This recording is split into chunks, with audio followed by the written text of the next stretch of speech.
Hello everyone and welcome to CUT 24/7। मैं हूं नीलम, आप सभी की बायोलॉजी एजुकेटर, और ये हमारा लास्ट चैप्टर होने वाला है क्लास 12 के वन शॉट्स का। तो जिसने भी अभी जाकर के इन वन शॉट्स को नहीं पढ़ा है, इनसे नहीं पढ़ा है, जाकर के पढ़ो। वन शॉट है पर पूरा का पूरा डिटेल्ड लेक्चर है हर चैप्टर से रिलेटेड, तो जाकर के जरूर चेकआउट करिएगा। एंड आज हम इकोलॉजी कंप्लीट कर देंगे, तो ये हमारा biodiversity and conservation last chapter है। चलिए स्टार्ट करते हैं पढ़ना इस चैप्टर को। लेकिन इससे पहले अगर आपको डाउट है कि आपको कहाँ जाकर के चेकआउट करने हैं वन शॉट, तो आप सबसे पहले जाइएगा क्रोम पर, ठीक है। वहां से जो भी आपके पास ब्राउजर है आप उसको करिए, और वहां पे आप यूट्यूब, ऑलराइट, और उधर जाएंगे तो आपको डालना है अड्डा 24/7।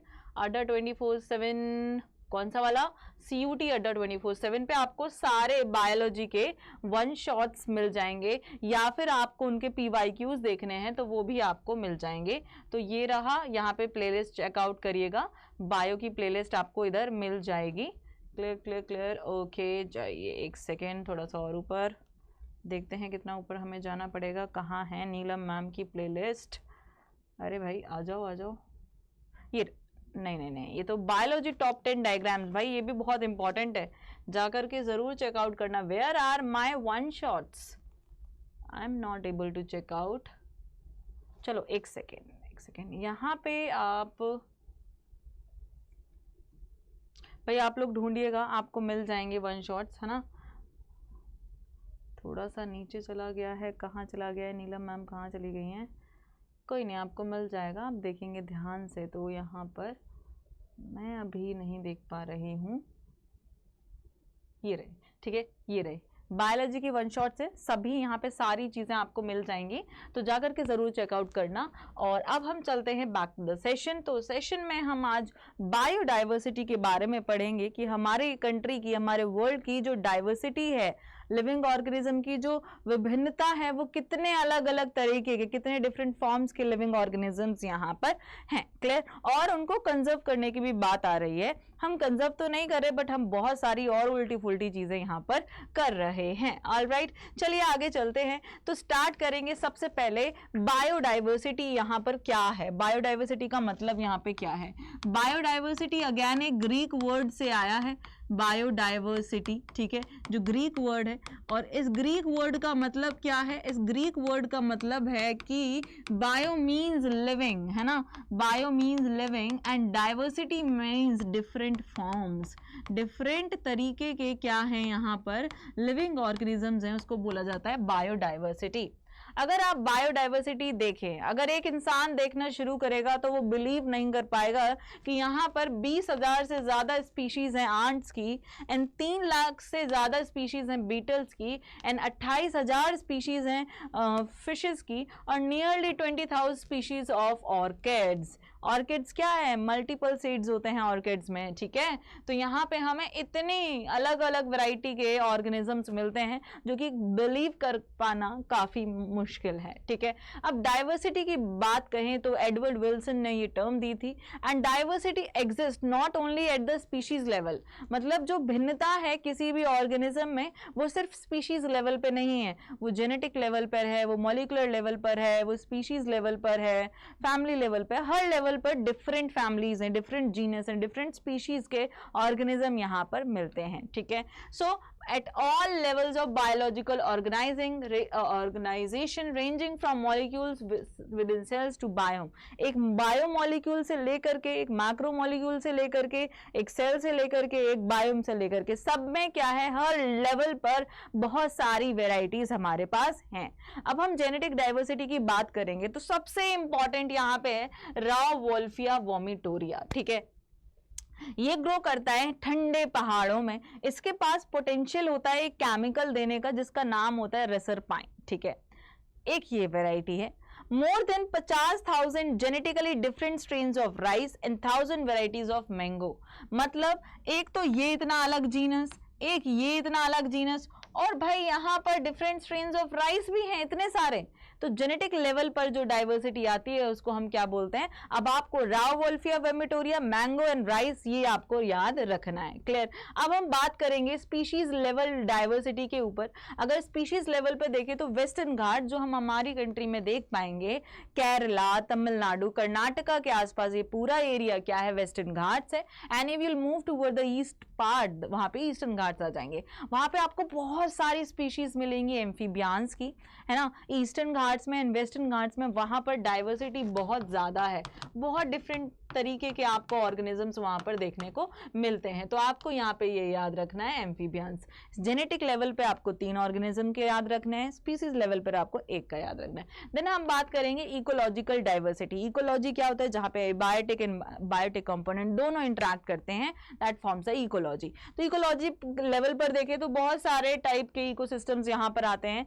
For India, for instance, with the desert, rainforest, mangroves, coral reefs, wetland, estuaries, and alpine meadows, they has greater ecosystem diversity than a Scandinavian country like Norway. मतलब जैसे ये नॉर्वे में जो एक कंट्री, नॉर्वे जो एक कंट्री है, उससे ज्यादा इंडिया में हमारे पास इकोलॉजिकल डाइवर्सिटी है। इकोलॉजी ही इतनी वास्ट वैरायटी में हमारे पास क्या है, प्रेजेंट है। तो आप जिस भी लेवल पर आप देखेंगे आपको different type of organisms, different level पर डिफरेंट चीजें यहाँ पर मिल जाएंगी। क्लियर।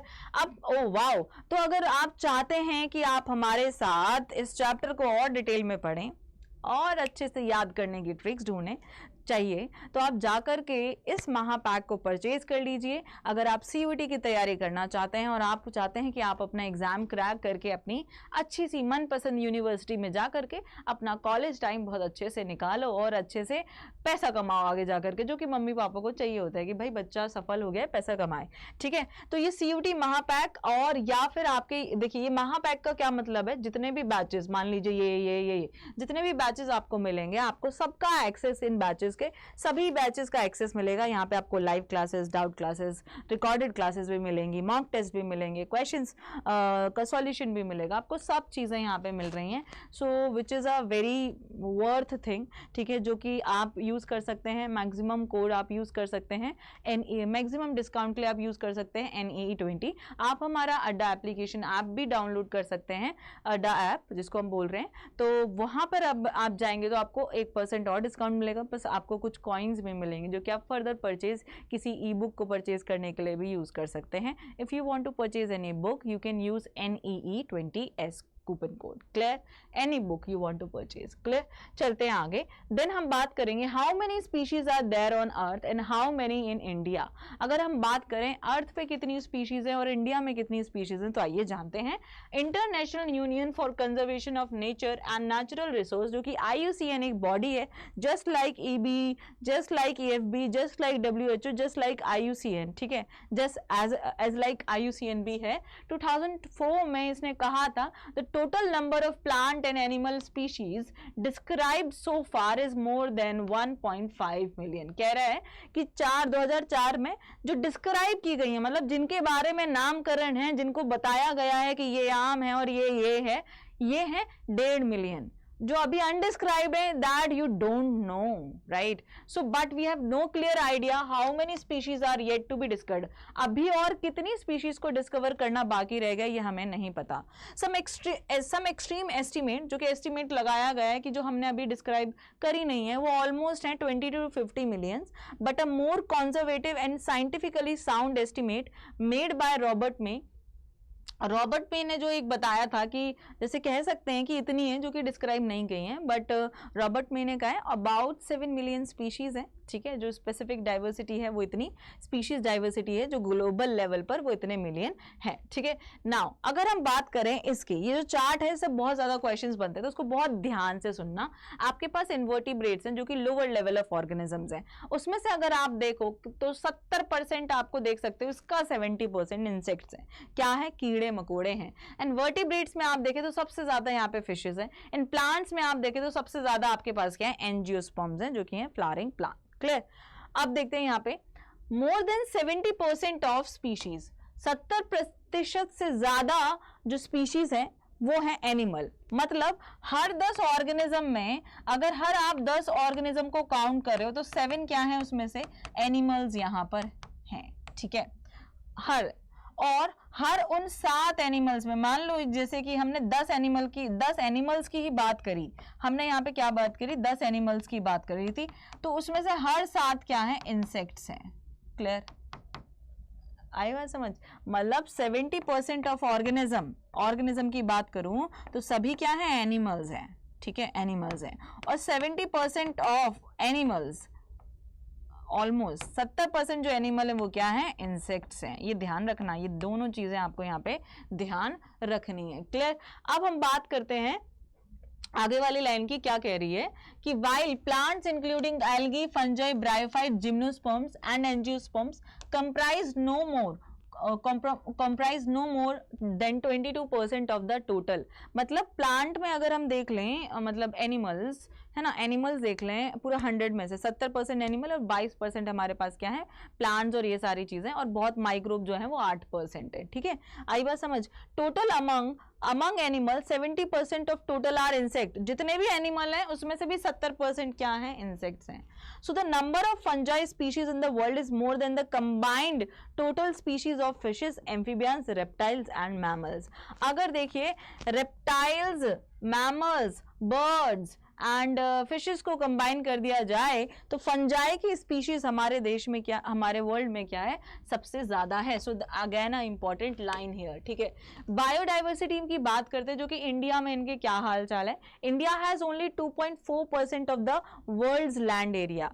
मतलब अगर हम बात करें 100% जमीन जो है उसमें से सिर्फ 2.4% इंडिया के पास आता है, but it share 8.1% of diversity eight global level. मतलब देखो, आपको बोला जाता कि आपको 8.1% जमीन दे दी है और आप 8.1% ही हमें बायोडाइवर्सिटी प्रोडक्ट दिखाएंगे, ठीक है। लेकिन कह रहा है भाई हम तो और तेज हैं, हमारी धरती मैया ऐसी है कि यहाँ पर 2.4% जमीन है, लेकिन हम जो शेयर है हमारा आपकी बायोडाइवर्सिटी में, ग्लोबल लेवल की डाइवर्सिटी में, वो है 8.1%। So India is among the 12 mega diversity country of the world. जो वर्ल्ड में 12 मेगा डाइवर्सिटी कंट्रीज आती हैं जिनकी सबसे ज्यादा डाइवर्सिटी है, उसमें से इंडिया भी एक है। तो देश को पीछे मत समझो, बस हम ही खराब कर रहे हैं, ठीक है। था तो वो बहुत अच्छा, हमने ही खराब कर दिया है। 45,000 species of plants and twice as many of animals have been recorded from India. मतलब अगर हम देखें तो 45,000 है प्लांट्स की वैरायटीज जो कि सिर्फ इंडिया में है, ओनली इन इंडिया। और इसी में से ही इतनी प्लांट्स की हैं और इतनी हम लगा लें तो 90,000 है ऑलमोस्ट क्या, एनिमल्स की।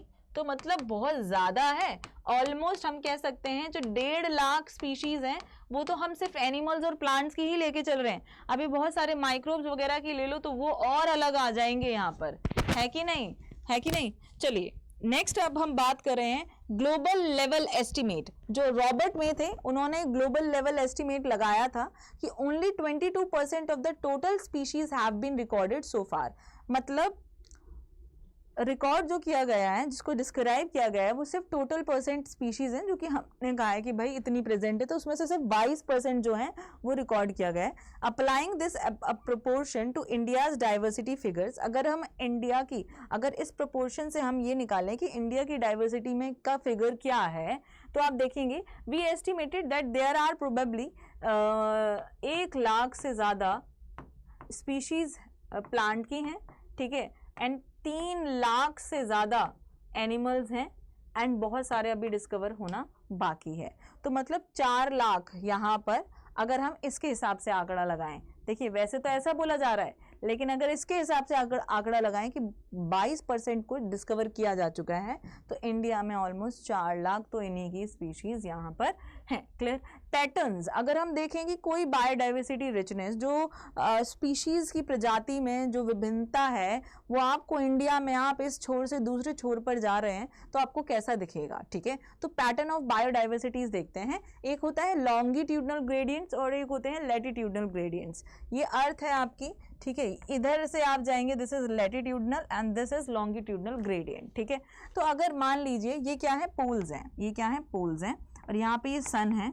इस रीजन में क्या होता है, बहुत अच्छी खासी धूप पड़ती है। इधर क्या होता है, ये है पोलर रीजन, यहाँ पे रहता है बहुत ठंडा, ठीक है। और ये है बेटा टेम्परेट रीजन, जहाँ पे अच्छी खासी टेम्परेट एंड ट्रॉपिकल, ये बीच वाला टेम्परेट होता है, ट्रॉपिकल जहाँ पे अच्छी खासी धूप आती है। Clear.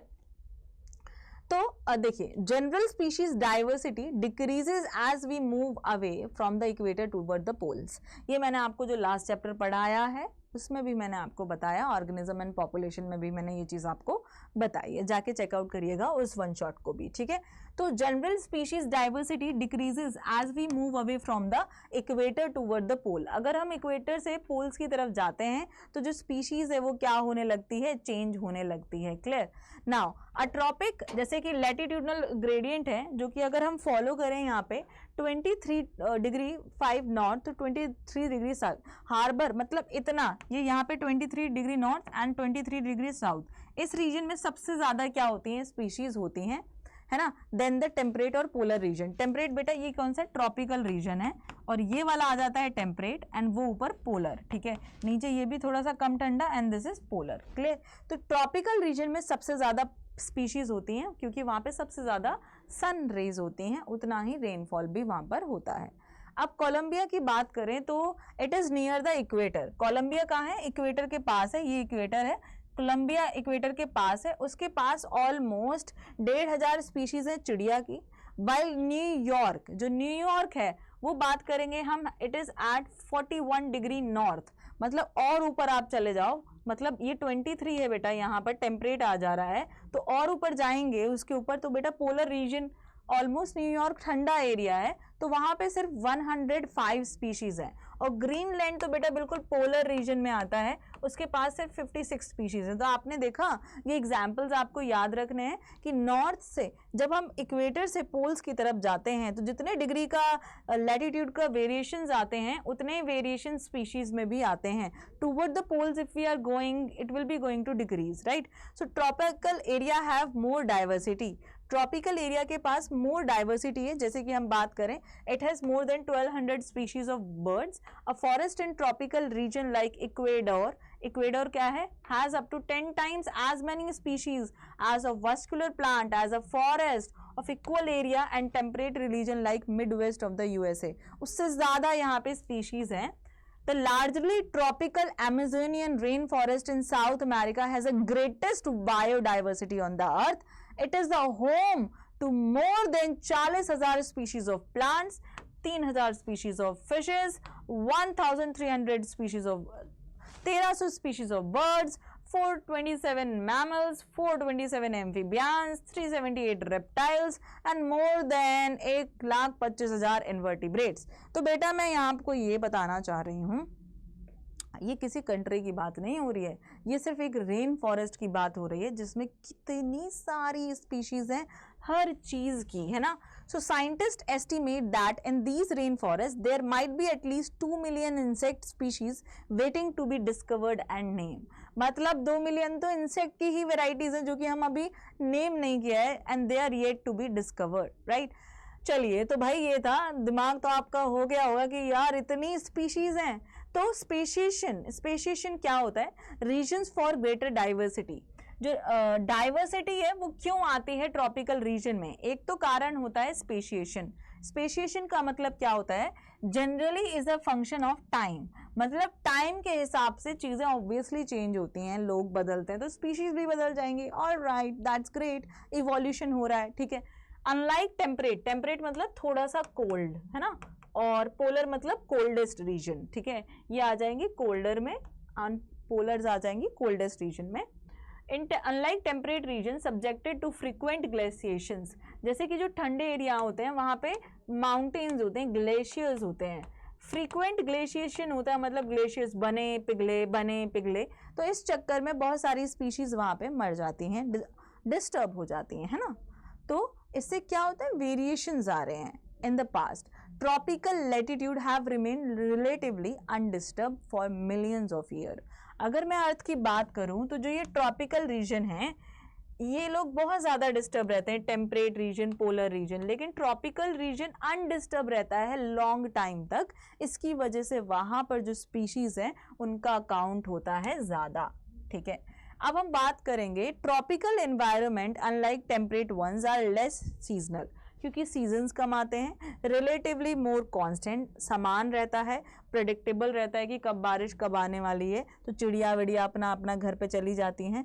Constant environment promote niche specialization and lead to a greater species diversity, और उसकी वजह से क्या होती है, एक पर्टिकुलर चीज़ अपना एक पर्टिकुलर जगह ढूंढ लेती है कि मैं यहीं का हूँ, और उसकी वजह से डाइवर्सिटी ज़्यादा हो जाती है। थर्ड रीजन है there is more solar energy available, जितना ज़्यादा लाइट होगी उतना ज़्यादा खाना होगा, उतना ज़्यादा प्रोडक्टिविटी होगी, and that in might be indirectly contribute to the greater diversity as well, right. अब बात करेंगे स्पीशीज एरिया रिलेशनशिप की। ये स्पीशीज एरिया रिलेशनशिप क्या होता है? ड्यूरिंग हिज पाइनियरिंग मतलब जब वो घूम रहे थे स्टार्टिंग के टाइम पर, extensive exploration in the wilderness of South American jungle, उन्होंने बहुत ज़्यादा एक्सपेरिमेंट किया। जो ग्रेट जर्मन नेचुरलिस्ट थे जिनका नाम था अलेक्जेंडर वॉन हम्बोल्ट, इन्होंने ऑब्जर्व किया that within a region species richness increase with increasing the explored area but only a certain limit. मान लो मैंने मैंने 500 स्क्वायर मीटर का एक प्लॉट ले लिया, ठीक है, तो मैं यहाँ पे देख रही हूँ कि स्पीशीज रिचनेस ज़्यादा है। अब मान लो मैंने 1000 स्क्वायर मीटर का प्लॉट ले लिया, स्पीशीज रिचनेस अभी भी बढ़ी। मैंने मान लो 5000 स्क्वायर मीटर का एरिया ले लिया, स्पीशीज रिचनेस अभी भी बढ़ रही है, लेकिन एट सर्टेन लिमिट तक वो इंक्रीज हो रही है, उसके बाद नहीं है उस पर्टिकुलर एरिया में। तो मैंने मान लो गुड़गांव का 500 मीटर का प्लॉट देखा, उसमें स्पीशीज थी, मैं और गुड़गांव का एरिया देखा वहाँ पे थी, बट हमने देखा फिर north Delhi and Gurgaon and almost near by area में सेम ही है। फिर आपको ऐसे उत्तर प्रदेश जाओ, राजस्थान के एक्सट्रीम पे जाओ, गुजरात जाओ, तब आपको फिर और ज़्यादा स्पीशीज़ मिलेंगी। तो जब आप इंक्रीज़ करते हो तो इंक्रीज़ होता जाती है स्पीशीज़ रिचनेस, जैसे ही एरिया इंक्रीज़ करते हो स्पीशीज़ रिचनेस भी इंक्रीज़ होती है, but up to a certain limit only, ठीक है। Now, in fact, the relation between species richness and area for a wide variety of taxa, angiosperms, plants, birds, bat, freshwater turns out to be a rectangular hyperbola. कैसा होता है वो rectangular hyperbola होता है?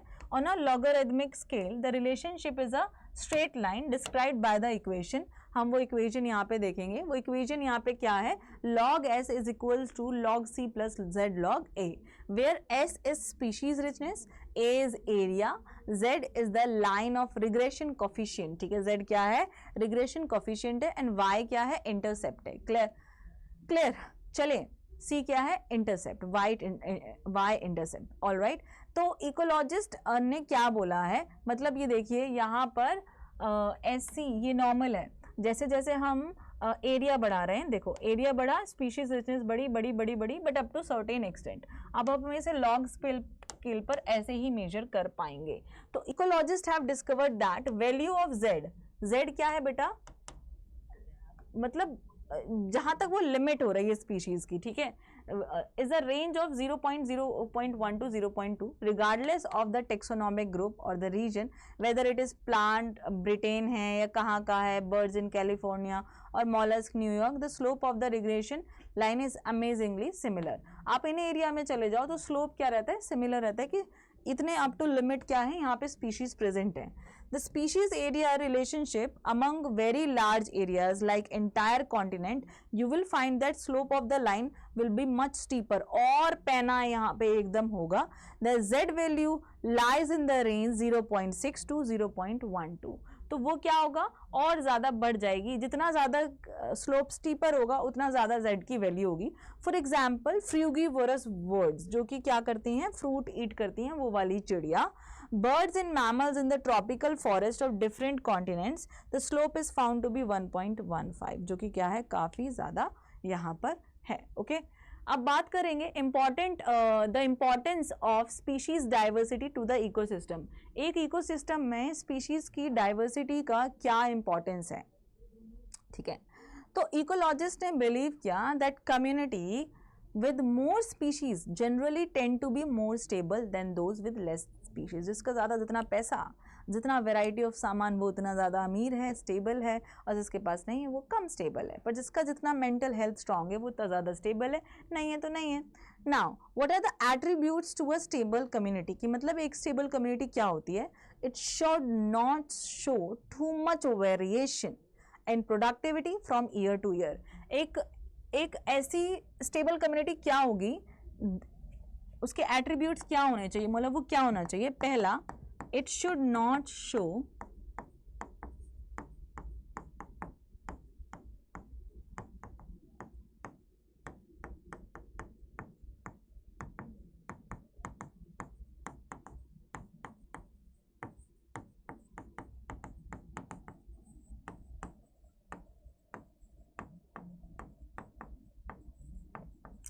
Year two year क्या नहीं करना चाहिए, ज्यादा प्रोडक्टिविटी शो नहीं करनी यहाँ पर चाहिए. It must be either resistant और रेजिलियंट, है ना, it must be either resistant और resilient to occasional disturbances, natural या मैनमेड हो, उसको इतना स्ट्रांग होना चाहिए, वरना प्रोडक्टिविटी अगर मुझे कोई ज्यादा डिस्टर्ब करे तो मेरा प्रोडक्ट नहीं आएगा अच्छा, right. So it must be either resistant to the occasional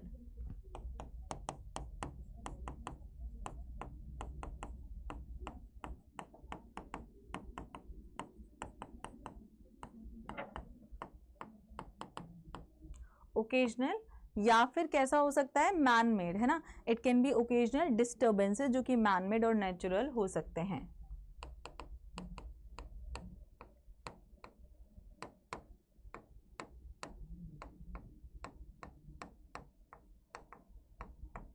वो मैन मेड और नेचुरल यहाँ पर कैसे भी हो सकते हैं. ये कुछ एट्रीब्यूट्स हैं जो कि मतलब एक खासियत है जो कि होनी चाहिए एक स्टेबल कम्युनिटी में. It must be resistant to invasion by the alien species, कोई एलियन स्पीशीज आती है तो वो उनको हार्म ना कर पाए. तो it must be resistant to alien species. Clear, चलते हैं आगे. ओके, चलिए. Now David Tilman's long term experiment, David Tilman थे, इन्होंने एक एक्सपेरिमेंट किया था, उसको समझते हैं कि वो क्या कहना चाह रहा है. ठीक है, ये किसके अंडर आ रहा है बेटा, the important of species diversity to the ecosystem. इन्होंने एक एक्सपेरिमेंट किया, उससे हमें कुछ समझाने की कोशिश की है. Using outdoor plots provide some tentative answers. जब उन्होंने आसपास की जगह पर कुछ प्लॉट्स को डिस्कवर किया तो उन्होंने कुछ आंसर्स दिए. Tilman found that plot with more species shows less year to year variation. जिस प्लॉट में ज़्यादा स्पीशीज थी उनकी जो प्रोडक्टिविटी थी उसमें हर साल में अंतर कम था, लेस वेरिएशंस थे. वेरिएशंस कैसे थे, लेस थे. लेकिन जिस प्लॉट में एक कम स्पीशीज थी वहाँ पे जो प्रोडक्टिविटी में वेरिएशंस थे वो क्या थे, प्रोडक्टिविटी वेरिएशंस जो थे वो यहाँ पर ज़्यादा थे. तो मतलब ये क्या है, कम स्टेबल यहाँ पर है. तो मतलब जिसमें ज्यादा स्पीशीज वो ज्यादा स्टेबल, जिसमें कम स्पीशीज वो कम stable. Although he also showed that in his experiment increased diversity contributed to the higher productivity. तो मतलब जितनी ज़्यादा diversity उतनी ज़्यादा productivity. Clear? Then although we may not understand completely how species richness contribute to the well-being of an ecosystem, we know enough to realize that rich biodiversity is not only essential for ecosystem health but imperative for the very survival of the human race on this planet. Human race के लिए भी वो क्या है, बहुत important है.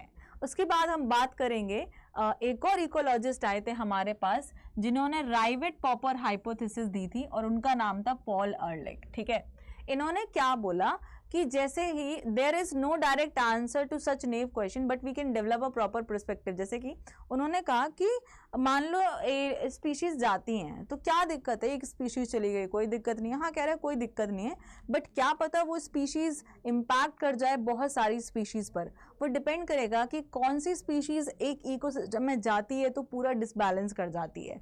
जैसे इन्होंने एक एग्जाम्पल दिया है, आप ध्यान से सुनना. ठीक है, एग्जाम्पल यहाँ पे क्या है, in an airplane ecosystem all parts are joint together using thousand of rivets. मतलब बुलेट पॉइंट जो नट बोल्ट होते हैं ना उनको राइवेट बोला है. ठीक है, तो ऐसे ही एक इकोसिस्टम बनता है बहुत सारी स्पीशीज से. तो ऐसे ही एक जो एयरप्लेन है वो बहुत सारे पार्ट से बनता है और उनको नट बोल्ट से क्या किया जाता है, राइवेट मतलब स्पीशीज बहुत सारे पार्ट से बनाया जाता है. If every passenger travelling in it starts popping a rivet to take home, अगर वो हर पार्ट को लेने घर चला जाए तो स्पीशीज एक्सटिंक्ट हो जाएंगी, है ना. इट क्या पता आपने जैसे कि एक पार्ट हम बोले, राइवेट का मतलब नट बोल्ट नहीं है, राइवेट का मतलब है पार्ट ऑफ अ एयरप्लेन. ठीक है, अब मान लो आपने एयरप्लेन की सीट का कवर निकाल लिया, तो वो एयरप्लेन की सेफ्टी को कोई हार्म नहीं करेगा, है ना, वो कोई हार्म नहीं करेगा. ठीक है, proper functioning of the ecosystem. तो मतलब ऐसे ही हम एक किसी एक इकोसिस्टम में से एक स्पीशीज निकाल लेते हैं तो वो मे भी उसके इकोसिस्टम पे कोई इफेक्ट नहीं करेगी. It may not affect initially तो ऐसा नहीं होगा कि आपने एक सीट निकाली, but as more rivets are removed, as more species are removed from a ecosystem, the plane become dangerous. इसलिए इकोसिस्टम क्या हो जाएगा, डेंजरस हो जाएगा, वीक हो जाएगा over the period of time. Furthermore, which rivet is removed may also be critical. क्या पता आपने कोई ऐसा पार्ट निकाला है, कोई ऐसी स्पीशी निकाली जो बहुत क्रिटिकल है. मान लो एयरप्लेन के जो पंख लगे होते हैं, विंग्स, वहां का आपने नट बोल्ट निकाल दिया, विंग्स निकल जाएंगे, तो एयरप्लेन की सेफ्टी तो डेंजरस में आ जाएगी. ऐसे ही कोई इंपॉर्टेंट स्पीशीज अगर आप एक इकोसिस्टम में से निकाल देते हैं तो इकोसिस्टम भी डेंजर में आ सकता है. So loss of rivets on the wing, जैसे कि की species that drive major ecosystem function, वो स्पीशीज मतलब के ऊपर इकोसिस्टम बहुत डिपेंड करता है क्योंकि वो मेजर फंक्शन परफॉर्म करती है इकोसिस्टम के. अगर आप उस स्पीशी को निकाल देते हैं तो ऑब्वियसली इकोसिस्टम के ऊपर फर्क यहाँ पर बहुत ज़्यादा पड़ेगा. अब बात करते हैं क्या क्या कारण है जिसकी वजह से बायोडाइवर्सिटी को बहुत ज़्यादा लॉस होता है. वो हो सकता है ओवर पॉपुलेशन की वजह से, अर्बनाइजेशन की वजह से, इंडस्ट्रियलाइजेशन की वजह से. जैसे कि हम एक एग्जांपल देखते हैं यहाँ पर, the colonization of tropical Pacific islands by the human. हम वहाँ पे गए तो हमने क्या किया, हमने एक्सटेंड कर दी more than 2000 species of native birds. जो उस पर्टिकुलर आइलैंड की स्पीशीज थी, हमारे वहाँ से पे जाने से वो 2000 स्पीशीज ऑफ बर्ड्स क्या हो गई, गायब हो गई. The IUCN Red List 2024 documented the extinction. जो IUCN की रेड लिस्ट थी उसने डॉक्यूमेंट किया एक्सटेंशन को, that 784 species including 338 vertebrate, 359 invertebrate and 87 plants in the last 500 years ये जा चुके हैं. Some example are recent extinctions of the dodo जो कि मॉरिशियस थी, DM. ठीक है, आप कैसे याद रखना, इसे DM कर दो भाई, डायरेक्ट मैसेज कर दो, DM थी. क्वागा ऑफ अफ्रीका, और चिल्लाना नहीं है, क्वा क्वा नहीं करना है. थाइलासीन ऑफ अफ्रीका, और आपको क्या करना है, टाटा बाय बाय नहीं करना है. देन स्टीलर सी काउ, और ज़्यादा सोना और रोना भी नहीं है. ठीक है, एंड 3 स्पीशीज ऑफ बाली, जवान एंड कैस्पियन. बेटा ये क्वेश्चन आ सकता है, जवान एंड कैस्पियन. ठीक है, ये क्या है, टाइगर की यहाँ पे क्या है, स्पीशीज है, ये टाइगर की वेराइटीज हैं, ये आपको ध्यान रखना है. यहाँ से क्वेश्चन जरूर बन सकता है, और वो भी कहाँ से, इस DMSR क्वागा एंड TSA, थैलासीन जो कि ऑस्ट्रेलिया का था. थैलासीन मार्सुपियल्स थे बेटा ये.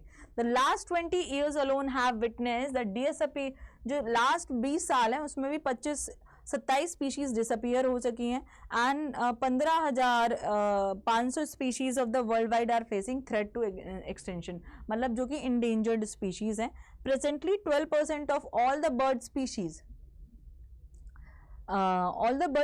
23% of all the mammal species, 32% of all the amphibian species and 30% of all gymnosperm species in the world are threat to extinction. इनके अलावा इतने ये भी क्या है, they are under the threat to extinction. ठीक है, तो आगे चलते हैं. Result of loss of biodiversity.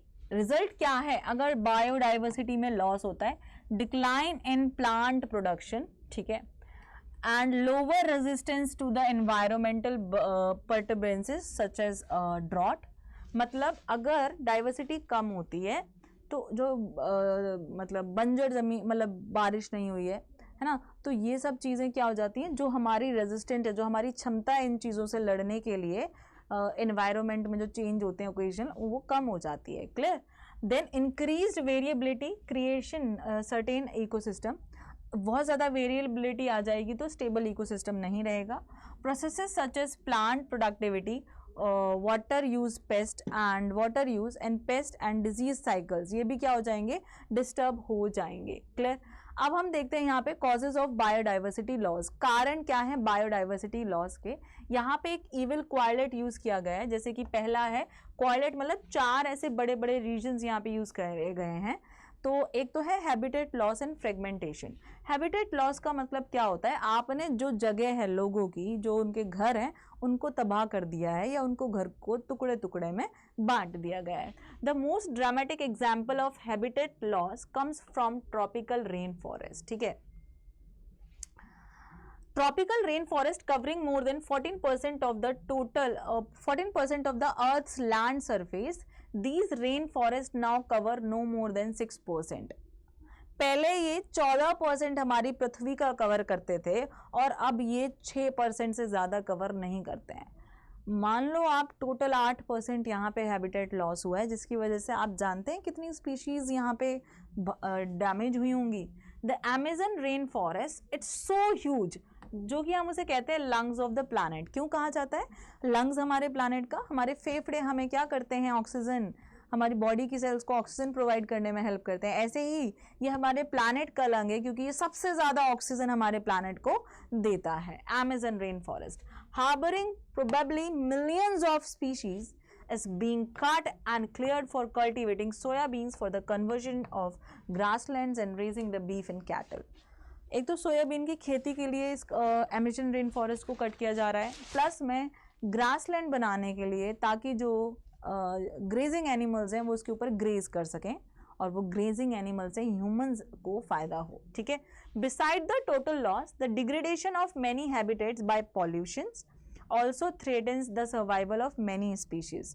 Pollution की वजह से आपको पता है लाइकेन नहीं पैदा होती है, बहुत सारे ऑर्गेनिजम्स को डैमेज होता है, नॉट ओनली प्लांट्स बट बहुत सारे एनिमल्स भी परेशान होते हैं। ठीक है, क्या हार्मफुल केमिकल्स की वजह से। When large habitat are broken up into small fragment due to various human activities, मान लो आपको एक जंगल मिला, आपने कहा इतनी इतनी लकड़ियां मैं तोड़ लेता हूँ, उस स्टेट का बॉर्डर उस जंगल के दूसरी तरफ की लकड़ियां तोड़ देगा, तो वो जंगल टुकड़ों टुकड़ों में बट जाएगा और थोड़ा सा बचेगा। That will be going to badly affect the leading population and it will be going to decline the population of different species. अब आता है over exploitation and then alien species invasion. ठीक है, व्हेन नीड, जब हमारी जो चाहत है, हमारा जो नीड है, ज़रूरतें हैं, वो मतलब ग्रीड, मतलब लालच में कन्वर्ट हो जाएं, जितनी हमें ज़रूरत है हम उससे ज़्यादा यूज़ करने में लगें, it will lead to over exploitation of natural resources. Many species extinction in the last 500 years, stealer sea cow, passenger pigeon were due to over exploitation of humans।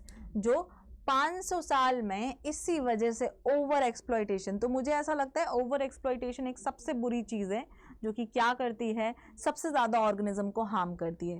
Presently marine fish population around the all over the world are highest endangered the continued extinction of some commercially important species, जिसकी वजह से उन्होंने कुछ commercial species को भी क्या कर दिया है, एक्सटेंड कर दिया है। एलियन स्पीशीज इन्वेजन का मतलब क्या है, आप बाहर से कोई एलियन ले आओ और हमारी स्पीशीज को मार डालो। मतलब alien species are introduce unintentionally या फिर डिलिबरेटली, आपका जो भी पर्पस हो सकता है, आप गलती से ले आए हैं, जानबूझ के ले आए, जैसे कि पार्थेनियम ग्रास है ना, आइकॉर्निया क्रिस्पस, ऐसी नाइल पर्च बहुत सारे यहाँ पे थी। ठीक है, the Nile perch introduce into the Lake Victoria in the East Africa led eventually extinction of the ecologically unique assemblage of more than 200 species of cichlid fish. इस नाइल पर्च की वजह से क्या हुआ, बहुत सारी चिचुलेट फिश जो हैं, जो 200 स्पीशीज हैं उन फिश की, वो क्या हो गई, गायब हो गई। ठीक है, you must be familiar with the environmental damage cause threat posed to our native species by the invasive weed species like the carrot grass, lantana and water hyacinth Eichhornia। इनकी वजह से बहुत ज़्यादा हार्म हुआ है हमारे एनवायरनमेंट को। पानी में से सारा का सारा ऑक्सीजन यही कंज्यूम कर लेती है Eichhornia crassipes. Illegal introduction of the African catfish Clarias gariepinus for aquaculture purpose is posing threat to the indigenous catfishes in our rivers। ये फिश हम लेके आए थे एक्वाकल्चर के लिए और भाई इसने तो हमारी रिवर्स में जो कैट फिशेज हैं उनको ही मारना शुरू कर दिया है यहाँ पर। क्लियर। चलते हैं आगे। को एक्सटेंशन मतलब एक जाएगा तो दूसरा भी जाएगा, एक दोस्त मार्केट जा रही है तो दूसरी भी जाएगी, मैम मैं भी बाहर जाऊं, ऐसे ही क्या होता है, एक स्पीशीज यहाँ जाती है दूसरी पहले ही रेडी हो जाती है। When a species become extinct, the plant and animal associated with it in an obligatory way also become extinct. Obligatory मतलब जरूरी है। When a host species become extinct, its unique assemblage of parasite also meet the same fate. मतलब इस fish के ऊपर जो भी parasite खाना खाते थे, अगर ये फिश चली गई तो वो पैरासाइट भी चले जाएंगे। Another example in the case of कोई वर्ल्ड प्लांट पॉलिनेटर जैसे कि युक्का एंड मॉथ, ये अपनी लाइफ साइकिल एक दूसरे के बिना नहीं करते, एक गया तो दूसरा भी यहाँ पे चला ही जाएगा। ठीक है। सो बायोडाइवर्सिटी कंजर्वेशन हमें क्यों करनी चाहिए, क्योंकि आपको पता है, अब आपको रीजन पता चल गए हैं। ठीक है, क्यों करनी चाहिए, कितना इंपॉर्टेंट है। तो इनको तीन तरीके से बांटा गया है कि आप तीन तरीके से इसको कंजर्व कर सकते हैं। एक तो नैरोली यूटिलिटेरियन, एक ब्रॉडली यूटिलिटेरियन एंड एक एथिकल वे में आप इसको कंजर्व कर सकते हैं। नैरोली यूटिलिटेरियन क्या होता है, ह्यूमंस डिराइव काउंटलेस, हम क्या करते हैं बहुत कम यूटिलाइज कर रहे हैं, है ना, हम कम यूटिलाइज कर रहे हैं। देखिए नैरोली यूटिलिटेरियन बायोडाइवर्सिटी कंजर्वेशन जो नैरोली यूटिलिटेरियन में आते हैं, humans derive countless direct economic benefit from the nature, जैसे कि हम खाना, कपड़ा, लत्ता, दवाई, है ना, लत्ता गाँव में बोलते हैं ना, क्लोथ्स, परफ्यूम्स, मेडिसिन, हम सारी चीजें लेते हैं, लिब्रिकेंट्स लेते हैं। More than 25% of the total drug that are sold in the market are derived from the plants, and 25,000 species of plants contribute to the traditional medicines used by the native people all around over the world. हम इतना चीज use करते हैं, ये क्या है, narrow utilitarian में आ जाता है। Then bioprospecting exploring the genetic, ये डेफिनेशन बहुत इंपॉर्टेंट है, इससे क्वेश्चंस आते हैं। Exploring molecular genetics and species level diversity for product of economic importance, nations endowed with rich biodiversity can expect to reap enormous benefits. मतलब क्या करें, अगर हम बायो प्रोस्पेक्टिंग कर दें, हम इनको एक्सप्लोर कर लें मॉलिकुलर एंड जेनेटिक लेवल पर, तो हम इनसे और फायदा यहाँ पर उठा सकते हैं। Broadly utilitarian argument says that biodiversity play a major role in ecosystem services that nature provide. ठीक है, the fast dwindling Amazon forest is estimated to produce through photosynthesis 20% of the total oxygen in the earth atmosphere.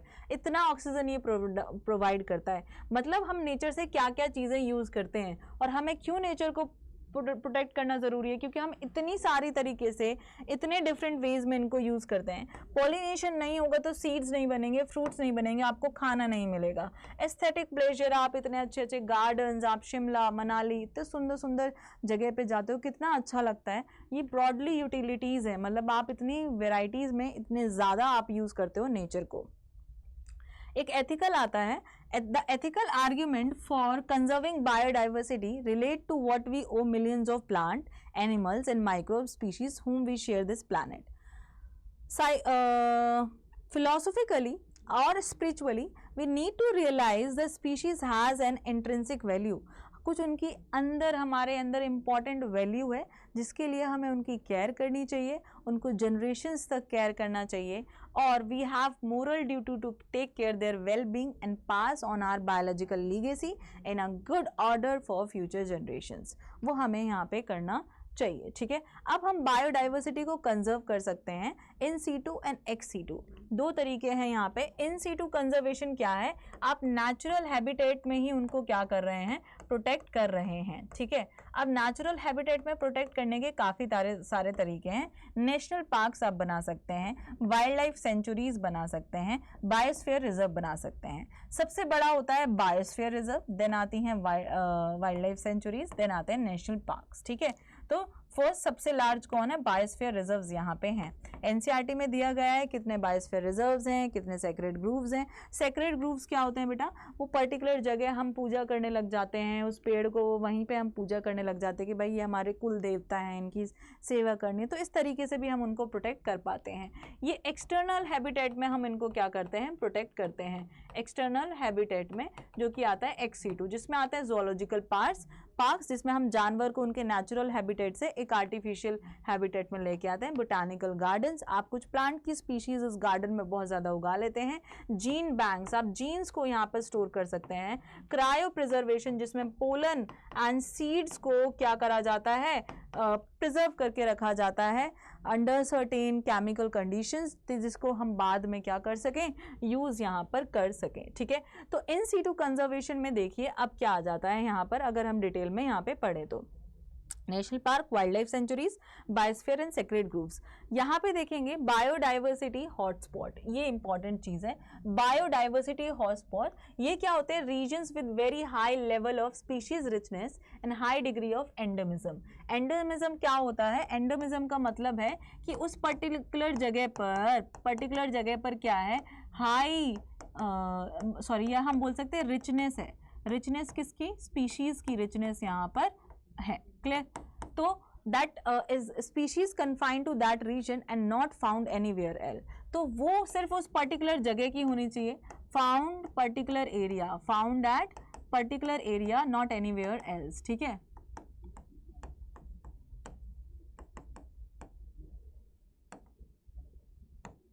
okay, not anywhere else, तो that is species confined to the particular area, not anywhere else. So initially हमारे पास है 25 biodiversity hotspots हैं हमारे पास। 25, ये सवाल आ सकता है बेटा, इसको लिखना है, ये इंपॉर्टेंट है।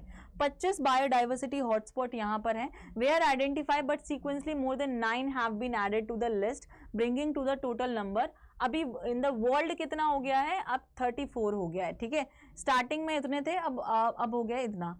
Now these hotspots have also the region of accelerated habitat loss. 3 of these hotspots are Western Ghats, Sri Lanka, Indo-Burma. Himalaya cover the country's exceptionally high biodiversity region. Although all the biodiversity hotspot put together cover less than of the 2% of the land area. अगर total hotspots को मिलाया जाए तो वो फिर भी less than 2% of the earth area है। ठीक है, जो कि क्या होता है यहाँ पे एक्सट्रीमली हाई रिस्ट्रिक्टेड प्रोटेक्शंस होते हैं। These hotspots could reduce the ongoing mass extension by 30%। हम 30% से मास एक्सटेंशन को क्या कर सकते हैं, वो कर सकते हैं। यहाँ पे अभी हमारे पास 14 बायोस्फीयर रिजर्व्स हैं, 90 नेशनल पार्क्स हैं एंड 448 वाइल्ड लाइफ सेंचुरीज यहाँ पर हैं। ठीक है, वाइल्ड लाइफ सेंचुरीज यहाँ पर हैं।